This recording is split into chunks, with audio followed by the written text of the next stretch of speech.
Спадът в либидото? Това не е проблем само за спалнята. Всъщност е сигнал за цялостното здраве. Либидото не е просто прищявка. То е ключов показател за това колко сме здрави всъщност.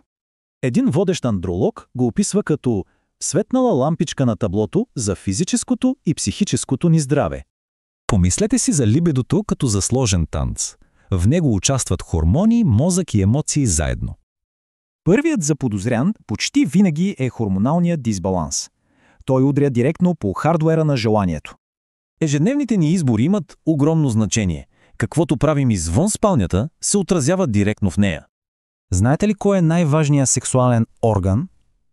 Мозъкът. А стресът и тревогата могат тотално да го изключат.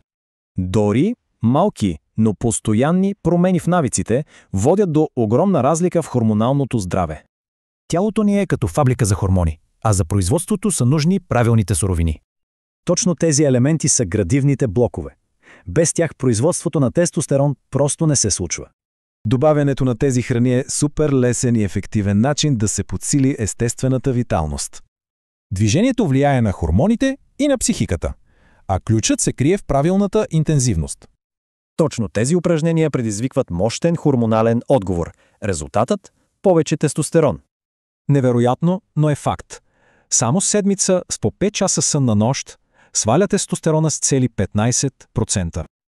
Ето го и големия враг – хроничния стрес.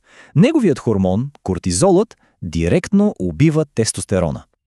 Тази супер проста дихателна техника действа почти мигновенно.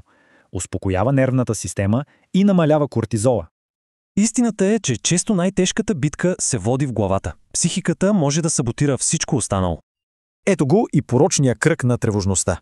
Страхът от провал сам по себе си води до провал. Прекаляването с порно може да претовари мозъка, така истинската интимност започва да изглежда скучна. Логиката е проста. Увереността, изградена извън спалнята, се пренася директно и вътре в нея. Всъщност, най-силният афродизиак може да се окаже просто един откровен разговор с партньора. Кога обаче да се потърси помощ? Ако след 2-3 месеца промени няма, консултацията със специалист е задължителна. Важно е да се запомни, че тук не става дума за бързо решение, а за пътуване към по-добро здраве и нова жизненост.